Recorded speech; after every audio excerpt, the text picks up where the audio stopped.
Master wheel, master door wheel. Hello, this is Mike. Welcome to our master wheel door channel. Today, I'd like to show you the installation and the use of our hinges. The main function of hinges is to connect door panels and install rollers.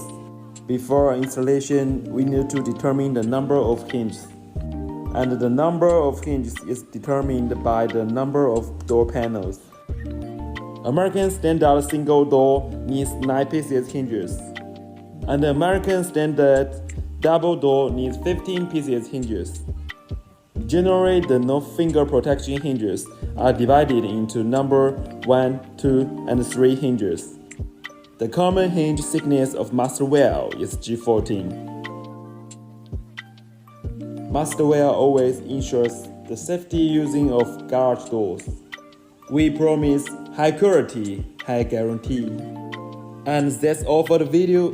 If you get interested, just follow us. We will continue to update. Thank you for watching.